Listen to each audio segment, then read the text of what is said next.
अकेला music present.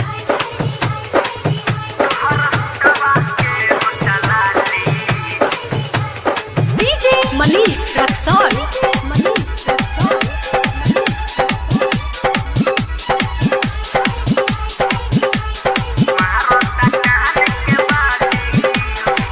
तोहरा होतवा के होता लाली जन्म मारता कहन के बाली।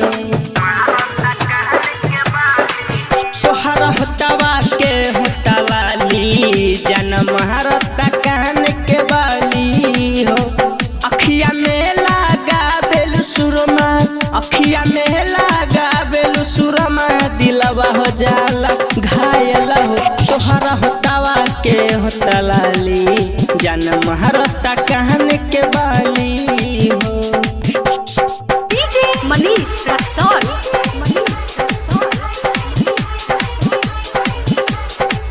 गोहरे गोहरे देहिया बाते गोहरे बाते गाला हो।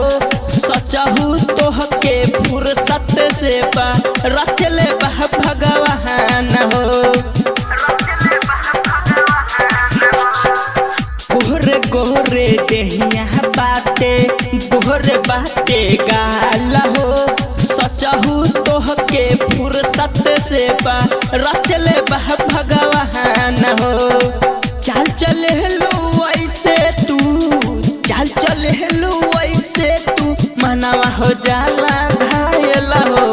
तोहरा होतवा के होता लाली जन्म हरता कहन के बाली हो।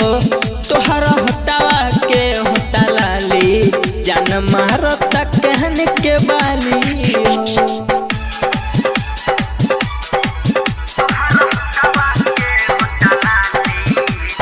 डीजे मनीष रक्सौल।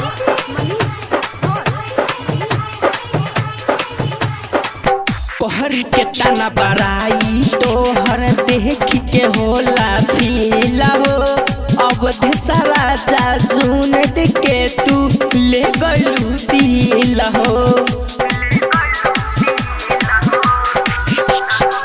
कोहरी के तना बराई तोहर देख के होला फीला हो। अब सारा जा गुलाब के तू ले गलू दिल हो। बोले लू कोयल के बोली, बोले लू कोयल के बोली, दिल में लग जाला गोली हो। तोहरा होतवा के होता लाली जन्म मारता कान के बाली हो। तोहरा होतवा के होता लाली जन्म मारता कान के बाली हो। प्रेजेंटेड बाय अकेला म्यूजिक।